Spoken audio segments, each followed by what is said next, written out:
Pernah nggak ngerasa salah dan gimana memperbaikinya dan solusinya apa? Kalau yang gini, kalau misalnya gue merasa pernah bikin salah atau penyesalan, gue akan langsung teringat gitu. Waduh, gue menyesal banget gitu. Tapi Bingung kan? Oke, jadi gue pengen cerita dulu bahwa pengen balikin dulu sih sebenarnya sosial media itu apa.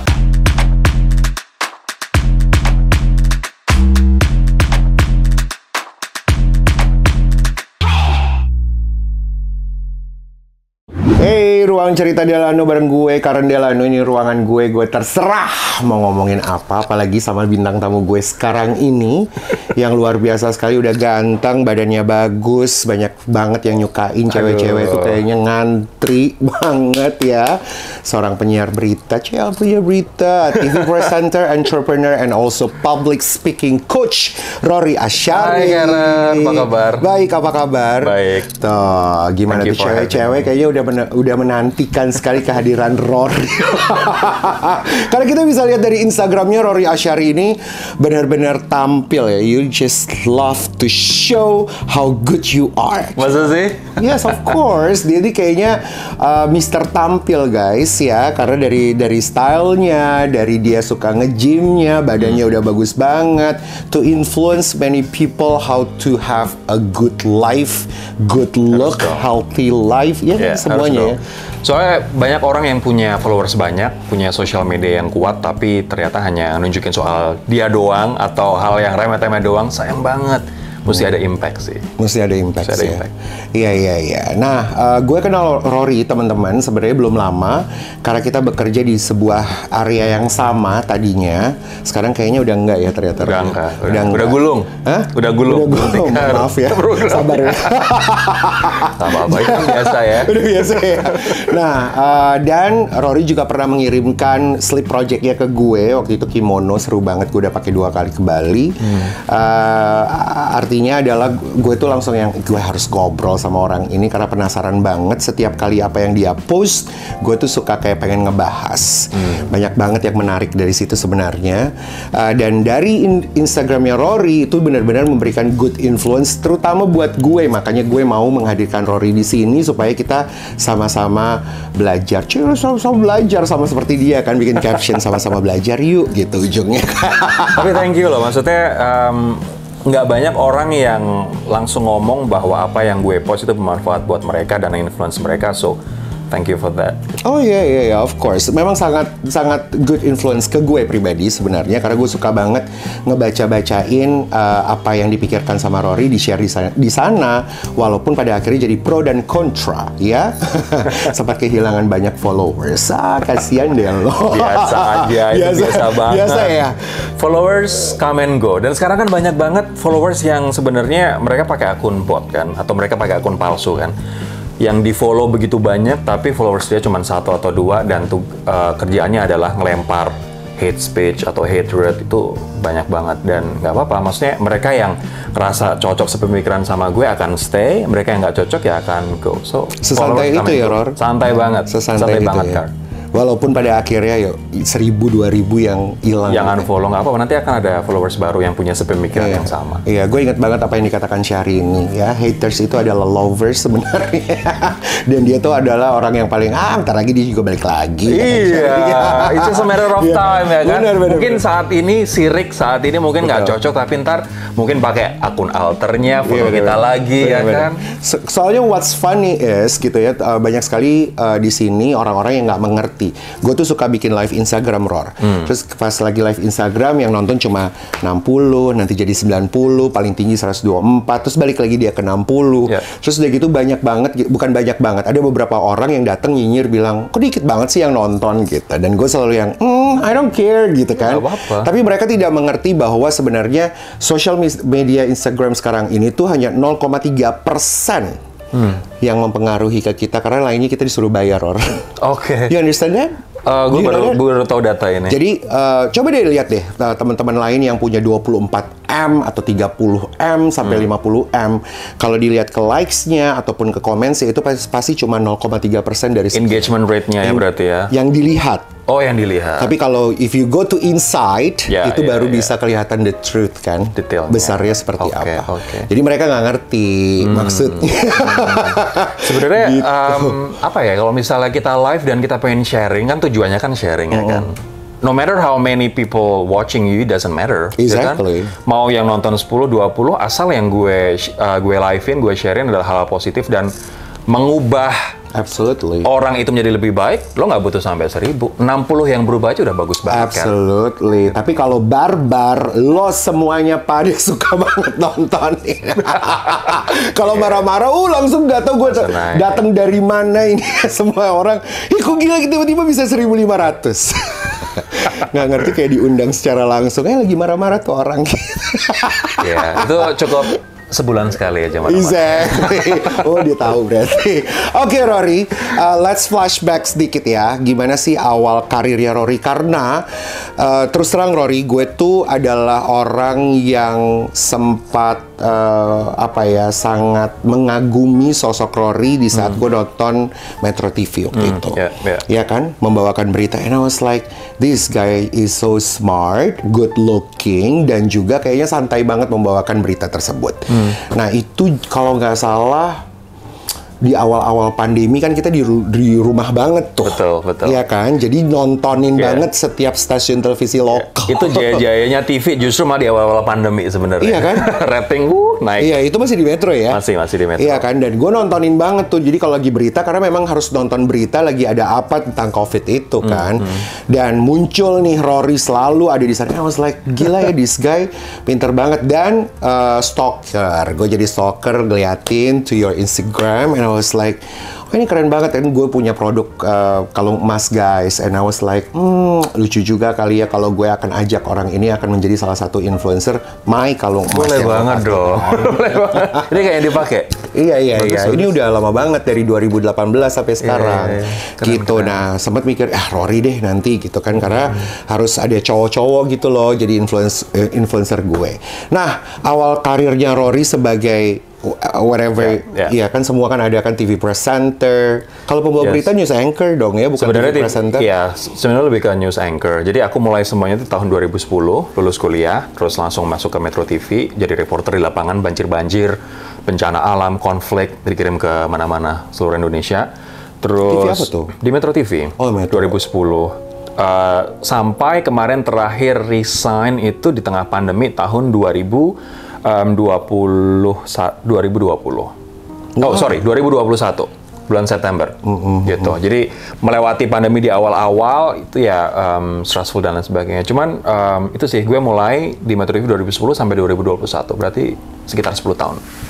10 tahun. 10 tahun. So, mainly gue bawain acara politik berat banget, Karen, yang sore hari, jam 6 sore, prime talk namanya, sama jam 7 malam. Kebanyakan itu. So, gue terakhir di Metro TV tahun 2021 kemarin, dan sekarang pengen mencoba untuk jaga jarak dulu deh dari berita-berita politik. Why? Udahlah, capek. Capek. Dan apa ya, kadang-kadang sesuatu itu nggak cocok sama idealisme kita kan, nggak sama suara hati kita. Jadi gue pikir, gue sekarang pengen ngerjain sesuatu yang gue suka dan sama kayak hati nurani gue. Mundur sedikit, S2 di Inggris, Cela, keren banget gaya ini orang sombong guys. S2-nya di Inggris, ya kan? Ambil jurusan apa waktu itu? Komunikasi politik di Sheffield University namanya, dan gue kalau misalnya kuliah sendiri, gue nggak akan mampu, karena mahal. Makanya gue cari beasiswa, LPDP waktu itu. Masih angkatan awal-awal banget, jadi kayaknya gue angkatan 12, sekarang udah angkatan 200 sekian. Jadi gue salah satu yang awal. Dan di Inggris tahun 2014, balik 2015. Balik 2015? Anak baru guys, ini dia, gila tua banget gue, say. Tua banget gue ternyata di sini ya. Lulusan 2015 di London, berarti cukup lama ya waktu itu di sana ya? Enggak sih sebenarnya, di Inggris, Sheffield kotanya, itu Sheffield. 1 tahun. Oh, 1 tahun ya? S2 di sana kebanyakan 1 tahun. Oke. Ya pantesan ya. Gue tuh sempet beberapa kali ngikutin waktu itu your live Instagram, dan juga ada di mana sih, di YouTube atau di mana gitu, ngomong bahasa Inggrisnya lancar kayak air loh guys. Air mengalir ya. Gue yang lama di Amerika 7 tahun nggak se-air dia loh sebenarnya. Oke, kenapa ngambil jurusan itu? Mau terjun ke politik dong, Cel? Waktu itu sebenarnya nyari jurusan yang sama dengan pekerjaan yang gue geluti, yakni jurnalis politik. Jadi gue pengen ambil komunikasi politik. Kenapa gue ngambil jurusan jurnalistik? Karena ya udah gue melakukan jurnalistik sehari-hari, jadi pengen sesuatu yang berbeda. Ada waktu itu keinginan juga pengen jadi konsultan politik, tapi terus gue ngelihat politik di Indonesia, aduh kok agak males ya gue gitu ngelihat apa namanya iklimnya gitu. So akhirnya begitu balik dengan jurusan komunikasi politik ya gue praktekkan untuk profesi gue sebagai jurnalis gitu. Dan di situ gue bisa menganalisa, ini berat banget ya, Ker, sorry ya sebentar ya, bear with me. Ini gue bisa menganalisa bagaimana politisi misalnya bergaya komunikasi, atau nyampein pesannya, atau jualan sebelum pemilu gitu. So itulah alasan gue ambil jurusan itu. Biar ngerti kalau misalnya politisi ngomong bullshit, gue bisa tahu dia bullshit nih gitu. Atau politisi misalnya lagi jualan, oke juga nih cara dia jualan, program dia atau sosok dia gitu. Banyak teman kita saat ini yang udah jadi politisi dan gue perhatikan cara komunikasi politiknya ada yang oke, ada yang enggak. Nah di situ gue punya kemampuan untuk menganalisa dari S2 yang gue ambil itu. Dan berarti lo akan turun nggak sih untuk saat ini enggak sih, tapi we never say no, jadi nggak tahu untuk ke depan. Tapi untuk saat gue ini salah satu pendukung lo deh. Kita bikin benderanya Rory ya guys, bener gak sih? Partai apa ya? Seragamnya. Partai apa ya, Ken? Bingung gue. Pilihin dong partai apa. Kayak harus ya, suatu saat nanti keren-keren orangnya semuanya pasti di belakangnya Rory ya kan, dan pasti gaya-gaya semuanya. Itu penting loh, siapa tahu, you never know. Partai keren Indonesia ya. Iya kan? Ih gila, mampus, gue doain deh. Nah itu dia, throwback, flashback soal awal perjalanan karirnya Rory. Boleh nggak kita flashback sedikit lebih jauh lagi ke masa kecil? Nah ini sebenarnya gue penasaran, lo tuh siapa sih, Ror gitu? Artinya lo tuh siapa, dari keluarga mana ya, keluarga orang tua lah ya. Cuma maksudnya siapa, bertumbuh di mana, lu tuh bergaulnya sama siapa sih, tiba-tiba lo ada aja gitu di dunia Jakarta Raya, Jakarta Selatan maksudnya. Anak-anak senior party ya. Oke, jadi gue bukan anak siapa-siapa. Nyokap gue adalah dosen, tapi beliau adalah profesor untuk linguistik di kampus di Solo namanya Universitas 11 Maret. Jadi gue lahir dari kalangan pendidik sebenarnya. Nyokap gue dosen, bokap gue businessman gitu. Tapi bukan dibayangin businessman yang gede, enggak.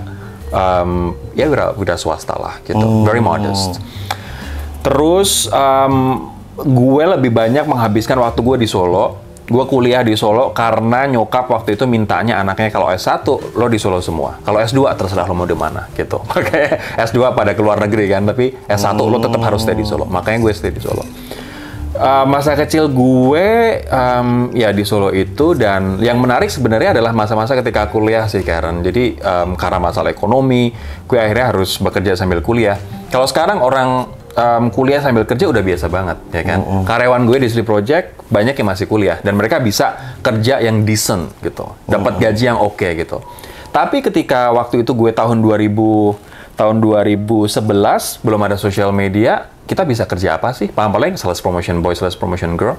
Gue pernah jadi badut karena nggak ada pilihan kerjaan lain, paling kerja di IO gitu-gitu kan, sambil kuliah. Nah, itu waktu awal kuliah gue sampai kerja jadi badut tuh semester 2. Gue harus cari kerja karena nyokap udah nggak bisa ngebiayain kuliah dan ngebiayain kehidupan sehari-hari gitu. Walaupun dosen, tapi dosen gajinya berapa sih? Anaknya 4 gitu. Dan sementara bokap financially incapable pada waktu itu. Ya akhirnya gue jadi badut, terus gue berusaha jadi sales promotion boy. Sebulan digaji 1,5 juta gitu. Kalau badut dulu 30.000 per show di depan anak-anak TK gitu. Jadi gitulah, gue benar-benar memulai semuanya dari nol, starting from scratch gitu. Makanya kalau sekarang gue merasa sudah mulai bertumbuh, gue pernah merasakan kok berada di titik yang paling rendah gitu. Dan lo sempat di titik yang nggak apa-apa gue jadi badut ya? Nggak apa-apa jadi badut, nggak usah malu gitu. Ya karena gimana, nggak ada duit dan mesti survive pada waktu itu. Ya akhirnya gue jadi badut, tapi gue berpikir bahwa this will not last forever. Ini nggak akan lama kayak begini gitu. Gue memang harus melewati proses itu. Nah, habis dari badut gue jadi kayak sales promotion boy gitu. Sama gue harus jadi kayak mystery guest. Kamu kalau misalnya ada sakit kulit, kamu pakai produk yang namanya Canesten. Dia obat panu gitu. Nah, pada waktu itu gue harus dalam satu hari mencari 20 apotik. Gue pura-pura jadi mysterious guest. Gue akan tanya sama mbak-mbak apotek atau mas-mas apotek, Mas, obat panu yang bagus apa ya? Kalau dia ngasih gue merek ini, Canesten ini, gue akan kasih hadiah. Kalau dia ngasih merek yang lain, gue nggak akan kasih apa-apa gitu. Tapi gue at the end gue akan reveal bahwa Mbak, aku dari produk ini. Kalau misalnya nanti ada customer yang tanya misalnya produk untuk kulit, kasih brand ini ya. Nanti akan ada ini deh kayak kerjasama atau nanti akan ada benefit untuk Mbak dan apotek Mbak. Gitu sih yang gue lakuin. Terus habis itu dari SPG jualan multivitamin. Wow. Yeah. So I started from zero. Banget. Banget. Amazing guys tuh. Nggak ada yang nggak mungkin ya. gue senang banget nih ceritanya Rory karena ini salah satu manusia teman-teman yang punya mimpi besar. Jadi mimpi besar lo bertanggung jawab ya supaya lo benar-benar kerja lo walaupun dari kecil susah tapi lo bisa benar-benar ngedapetin nantinya dan punya tekad itu ya. Iya, ya nggak sih? dong. Nah, korban bully. Rory gue tuh adalah orang yang dulunya tuh gue salah satu orang yang korban bully banget. Gue kena korban bully banget. Pada umur berapa lo? Pada waktu SMA gimana itu? gue. SMA. Gue SMA, makanya waktu itu gue sempat diterbangkan ke Amerika SMA ya. Karena lo nggak tahan dengan bulian. Bukan nggak tahan, udah sangat parah. Akhirnya orang tua yang ya udah lo pergi ke sana masuk asrama di Nebraska pula, itu kan kampungnya Amerika lah ya. Iya. Gue tuh adalah orang yang sempat parno banget sama Indonesia, makanya waktu itu sempat berpikir gue nggak mau balik ke Indonesia karena ngerasa anak-anak di sini tuh terlalu terlalu gampang banget nyakitin hati gue gitu di saat uncivil, bully, yes, semuanya deh itu. Nah, kalau Rory sendiri pernah mengalami hal itu nggak? Gue dibully abis-abisan itu ketika gue SD sampai dengan SMP. Gitu, karena gue apa tuh yang dibulinya? Gue nggak tahu ya, mungkin karena gue merasa nggak sama dengan teman-teman gue kebanyakan. Mereka main sepak bola, gue main badminton. Terus kalau gue sepak bola, gue main Barbie, gue main boneka. Mungkin mereka juga menganggap gue nggak manly enough, nggak bandel enough, I don't know gitu. Cuman ini yang membuat gue akhirnya sekarang berpikir bahwa emang standar cowok tuh kayak gimana sih gitu. Jadi gue bertanya-tanya kan, nggak bisakah seseorang jadi dirinya sendiri, entah mau kayak gimana pun gitu. Dan terkait dengan cowok dan cewek atau lo misalnya somewhere in between, itu kan ya terserah lo gitu. Nah, dari bulian di masa lalu itu, gue akhirnya menemukan perspektif bahwa lo cowok, lo cewek, atau lo mau somewhere in between, lo mau act yang seperti apapun yang lo mau, itu hak lo, asal lo nggak ngerugiin. Gitu sih. Dan itu gue bener-bener bawa ke sosial media gue, ya karena pengalaman bullying masa lalu gitu. Apa tuh, dibully apa sih kira-kira? Selain cuma gara-gara badminton, ada nggak sih yang paling menyakitkan? Ada. Dibully yang, ya gue dikatain nggak manly enough pada waktu itu gitu. Karena lingkungan pada waktu kecil gue kebanyakan cewek, jadi gue main-main sama cewek. Terus, tapi semua itu berubah ketika gue ada di SMA, di mana lingkungan gue kebanyakan cowok. Jadi udah mulai main basket, main sepak bola, main karambol dan lain sebagainya. Nakalnya di SMA gitu. Tapi waktu dulu SMP dan lain sebagainya itu yang menyakitkan karena lingkungan gue kebanyakan cewek kan.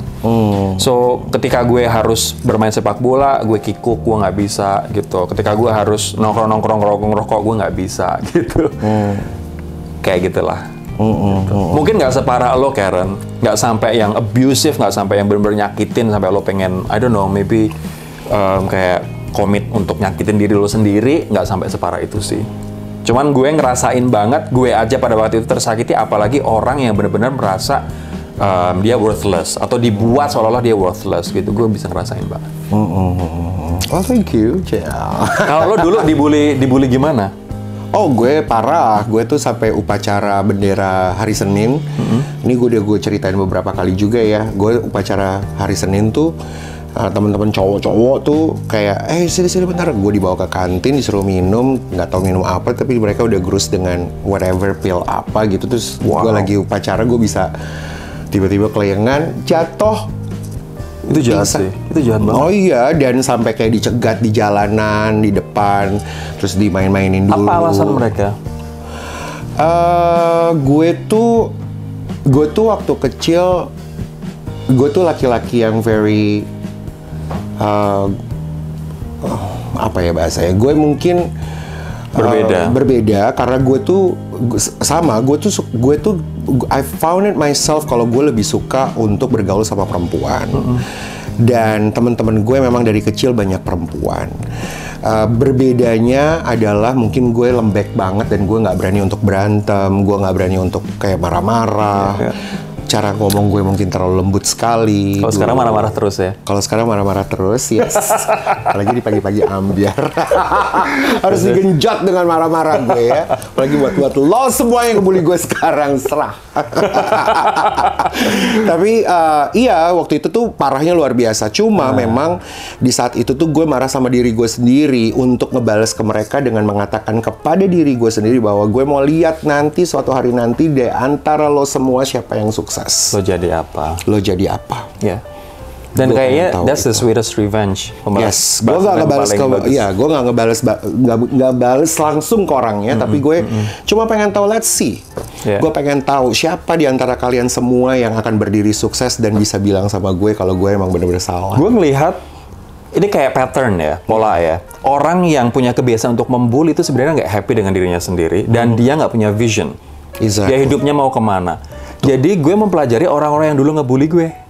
Mereka nggak akan kemana-mana, nggak jadi apa-apa, beneran deh.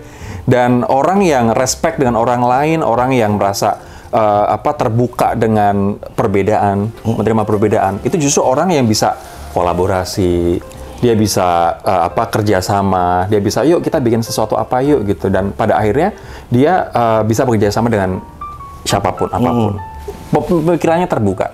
Dan gue perhatikan orang-orang yang punya sifat seperti itu, mereka sekarang sukses. Sementara yang ngebully gue zaman dulu, mereka nggak jadi apa-apa, Ker. Jadi teman-teman kalau misalnya punya sifat untuk ngebully, coba deh reflect dengan gue ngebully nyakitin orang lain, ini akan nguntungin gue sebagai pembuli atau enggak, atau hanya rasa jagoan aja sesaat gitu. Exactly. Ya kan? Tapi gue rasa mungkin di saat zaman gue tuh lebih kepada kejagoannya sih. Karena ngerasa jago gue laki banget gitu. Padahal kalau misalnya jagoan, kenapa yang diajak berantem orang yang nggak seimbang gitu? Nah, ya kan? Kalau misalnya pengen jagoan, ya berantem aja sama preman sekolah sebelah. Gue sih sebenarnya mengharapkan orang-orang yang ngebully gue di saat itu nonton ini, tapi kebanyakannya sudah passed away. Oh, sudah passed away. Ya karena narkoba dan lain-lain lah. Oh wow. Ya, anyway. Tapi itu bagus banget ya teman-teman ya. Jadi kalau kalian yang suka masih ngebully gitu sekarang ini, tapi anak-anak sekarang kayaknya juga masih ada ya. Anak-anak yang sekolah-sekolah maksudnya, anak-anak SMA. Orang yang dewasa-dewasa juga ngebully dari sosial media juga. Oh iya, kalau gue juga sedewasa gue sekarang ini juga banyak suka yang ngebully sih. Coba kalau sekarang gue yang, terserah lo. Coba gue tuh masuk 40 tahun, Rory, gue adalah orang yang belajar banget tentang healing. Gue dan let go. Masuk usia 40 tuh buat gue emas. Kenapa? Tadinya gue berpikir gue tidak perlu secapek 30 ke 40. 30 ke 40 kan adalah usia kita kayaknya maunya stunning banget ya guys. Stretch banget nih otak tuh kayak di... Exactly, we gotta show. Tapi waktu masuk ke 40 tahun gue tuh lebih yang menerima diri gue sendiri siapa gue sebenarnya. Dan gue menikmati setiap aspek kehidupan diri gue. Marah gue, nangis gue, kesel gue, baik gue sama orang itu gue nikmati per setiap detiknya. Oke. You understand nggak? Yeah. Karena gue merasa bahwa if God cuma memberikan gue hidup sampai 60 tahun, I only have 20 years ke depan. Apa yang akan gue lakukan 20 tahun lagi? Iya, kalau diberikan 20 tahun lagi. And I always think Tuhan tuh udah baik banget sama gue kalau Tuhan kasih gue 60. Lebih dari itu, it's such a, His goodness aja gitu. Kayak, ya udah lo dikasih ekstra. Tapi sekarang tuh gue lebih yang I don't care. It's okay for you to think gue different, gue begini. It's okay. Gue tuh lebih yang udah nggak apa-apa. Setiap orang punya pemikirannya masing-masing lah. Betul. Nggak ada waktu buat gue untuk harus berdebat sama dia karena gue seperti ini. Because we know that we're different, right? Nah makanya kenapa gue tuh masuk ke 40 ini nih kayak apa ya? Gue merasa pintu berkat ke gue tuh lebih asik kebukanya dibandingkan waktu gue 30 ke 40. Karena you let go things. Exactly. Jadi kebukanya asik banget gitu. Jadi orang-orang menerima, mau itu brand, jadi brand ambassador, mereka menerima who I am sebenarnya. Dibandingkan waktu itu gitu. Karena gue belajar healing itu gitu. Iya kan. Dan sekarang mungkin karena udah tua kali ya. Nggak tahu nanti kalau 50 kita jadi. Enggak lah, 40 nggak tua lah. It's old. Kan Karen Delano gitu loh, nggak kelihatan kalau 40. Lo kelihatannya masih 25. Gitu. Masa sih? Aduh, compliment. Oke, kita lanjut ya Rory. Oke. Di sini, nah ini menarik sekali. Pernah nggak sih Rory punya penyesalan ya dalam hidup Rory, dan keputusan yang lo ambil dalam hidup lo tuh gimana? Pernah nggak ngerasa salah dan gimana memperbaikinya dan solusinya apa? Kalau yang gini, kalau misalnya gue merasa pernah bikin salah atau penyesalan, gue akan langsung teringat gitu. Waduh, gue menyesal banget gitu. Tapi setelah gue pikir-pikir dan selama ini gue pikir-pikir, ada nggak sih penyesalan dalam hidup? Ternyata enggak. Keputusan gue saat ini yang membentuk diri gue saat ini sih, Care, gitu. Termasuk misalnya ketika gue menyakiti seseorang, maybe which is my ex, gitu. Ya itu adalah kesalahan masa lalu dan gue udah minta maaf. Tapi apa yang gue lakukan, gue nggak akan melakukan lagi. Tapi apakah dalam fragmen hidup itu, bagian hidup itu gue menyesal? Enggak. Karena itu yang membentuk gue saat ini, gitu. So kalau penyesalan nggak ada, tapi kalau kesalahan yang membuat lo harus minta maaf, banyak gitu. Gue bikin kesalahan dan gue harus minta maaf pada orang, atau gue bikin kesalahan yang mengecewakan orang, gue minta maaf banyak, sering gitu ya, kita manusia kan. Cuman kalau regret dalam hidup nggak ada gitu. Karena menurut gue semua proses naik turunnya kehidupan itu yang membentuk kita hari ini. Wow, baru gue mau bilang proses keluar dari mulut gue. Itu dia. Dan tidak banyak orang sebenarnya benar-benar enjoy that process, right? Dan dia benar-benar bisa mengerti bahwa oh ini proses pembelajaran gue dalam hidup, hidup gue gitu ya. Dan kadang-kadang kita kan kayak nggak terbiasa untuk melihat helikopter view gitu ya. Ada kalanya ketika kita di bawah, ya udah nasib gue di bawah nih gitu. Tuhan kenapa nggak adil sih? Kenapa gue di bawah? Padahal yang namanya kehidupan tuh kayak detak jantung kan, kayak saham lah, naik turun gitu. Tapi at the end of the day grafiknya akan naik seharusnya ya. Nah ketika kita turun, kadang-kadang kita gagal untuk melihat helikopter view bahwa oh ini adalah masa turun untuk gue yang lebih naik lebih tinggi lagi. Kita mundur 1 langkah untuk naik 2 langkah lagi gitu. Nah kadang-kadang kita gagal untuk melihat itu. Nah itu yang gue lihat ketika posisi gue di bawah, misalnya karena apapun, mungkin karena pandemik, kita kehilangan pekerjaan, gaji kita berkurang, atau job kita sepi, dan sebagainya. Ini adalah kesempatan sebenarnya untuk Tuhan kasih 2 langkah maju ke depan dengan mengambil langkah ke belakang untuk maju 2 langkah ke depan. Mantap, pakai BNS belakangnya ya teman-teman. Nggak pakai P, oke? Aduh ini keren banget ya. Ini akan menjadi highlights buat gue nanti ya. Lo bikin highlights-nya untuk bisa masuk ke Reels. Oke. Rory, ini sebelum gue mau nanya tentang your media social ya. Social medianya Rory. Gue tuh penasaran. Lo tuh melihat diri lo tuh seperti apa sih? Lo tuh orang kayak apa gitu? Lo tuh apa dan siapa gitu? Yeah. Maksudnya karakter lo kayak apa dan lo tuh apa sih gitu? Gue melihat kalau dari sisi profesional tentu saja gue presenter, entrepreneur, public speaking coach gitulah yang ada di social media. Cuman gue akan ngejawab pertanyaan lo dengan gini. Gue adalah orang yang gini, kita dilahirkan there's a mission that we have to carry, ya kan? Dan gue bikin social media kayak Instagram dan sebagainya, orang mungkin akan mencibir bahwa Rory ngomongin soal HIV, campaign soal HIV, pasti dia HIV positif. Banyak banget yang ngomong kayak gitu. Rory ngomongin soal equality, entah pasti dia menyimpang, atau pasti dia pemikirannya twisted, salah dan lain sebagainya. gitu. Rory ngomongin soal toxic masculinity. Oh ya pantas aja karena dia dulu dibully makanya dia nggak bisa terima dengan namanya toxic masculinity gitu. Orang akan cerita kayak begitu. Tapi gue saat ini berada di level di mana gue bikin social media dan hidup gue adalah untuk share something. Untuk membuat orang yang merasa entah itu tertekan, socially unaccepted, entah dia merasa terpinggirkan, that you are worth it, that you are okay, dan lo nggak sendiri gitu. Jadi gue pengen bikin social media gue adalah sebagai source of encouragement sebenarnya, Karen. Jadi kalau lo sekarang tanya gue apa, profesional gue adalah itu tadi yang gue ceritakan, tapi di sisi lain gue pengen jadi manusia yang gue bring optimism dan bring positivity untuk orang-orang di sekitar gue. Wow. Ini jawabannya kayak pageant banget ya. Yes. Tapi gue nggak akan bisa jawab itu kalau itu nggak datang dari hati sih. Betul, gitu. betul. Lo nggak akan bisa gue. menyusun kata-kata sedemikian indah kalau lo nggak live what you say. Yes. Ini sebenarnya yang kita akan masuk tentang media sosialnya Rory. Gue sendiri, gue pribadi, gue sebagai your followers, one of his followers. Karena yang follow sekarang Rory itu makin lama makin banyak banget. Berkembang. Gue perhatiin tau.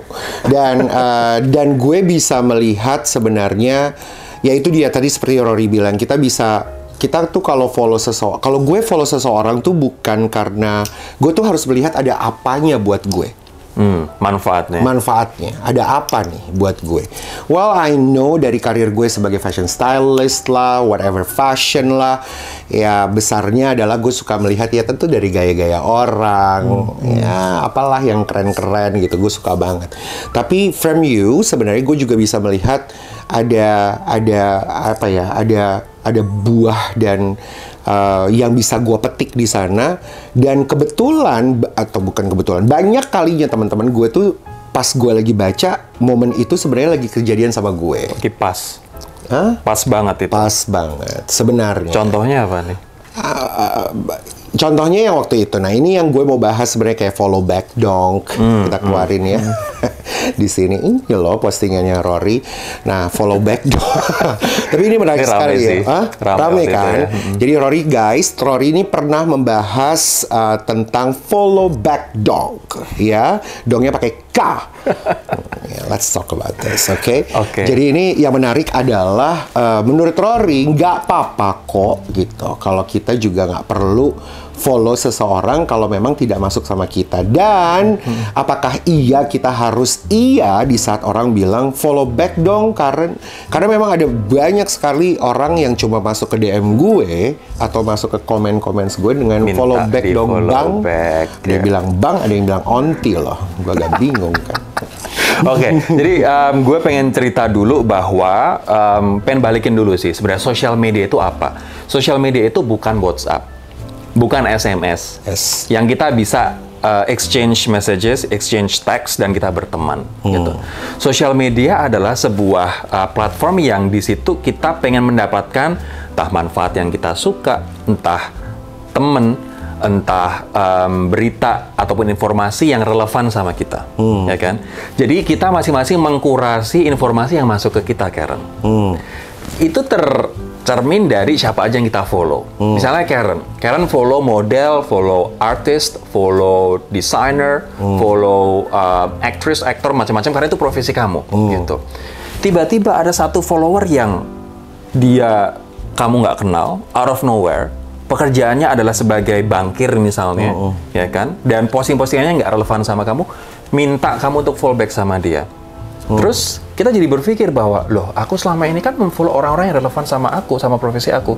Tiba-tiba aku disuruh memfollow orang lain yang nggak relevan. Bukan berarti bankir nggak bagus, cuman nggak relevan aja sama kehidupan kamu. Terus akhirnya kita jadi berpikir, loh, kenapa gue harus follow lu ya? Gitu. Gue nggak kenal lu, dan lo nggak ada relevansi dengan bidang-bidang yang gue gelutin, kenapa gue harus follow lo gitu. Nah, ini sebenarnya yang jadi pemikiran kenapa gue bikin kayak begini. Yang kita follow adalah orang-orang yang kita dapatin manfaatnya dari konten-konten dia. Instagram sekali lagi bukan platform untuk kita membangun silaturahmi dan bertemanan. Pertemanan ya WhatsApp, ketemu langsung, ataupun Zoom misalnya ya kan. So kita follow orang-orang yang kita perlukan dan relevan aja. Nah kalau tiba-tiba ada orang yang minta follow dong bang gitu, ketika kita nggak follow dia kemudian di unfollow, udah biarin aja. Jadi dia mainnya kurang jauh dan dia belum ngerti gimana cara sosial media bekerja gitu sih. Tuh, lu dengerin ya. Tapi this is interesting ya. Kalau bicara tentang social media tuh sebenarnya nggak pernah ada ujungnya kalau buat gue. Yeah. Karena gue pribadi memiliki my Instagram account itu tuh selalu aja ujung-ujungnya adalah yaitu tentang follow nggak follow. Iya kan? Dan banyak sekali orang yang tidak mengerti sebenarnya kenapa kita punya that Instagram account. Iya kan, ada orang yang ngerasa kalau gue punya Instagram account karena harus bersosialisasi. Iya. Iya kan, dan harus ya gue follow, lo follow gue dong gitu. Kalau lo nggak follow gue nggak usah follow.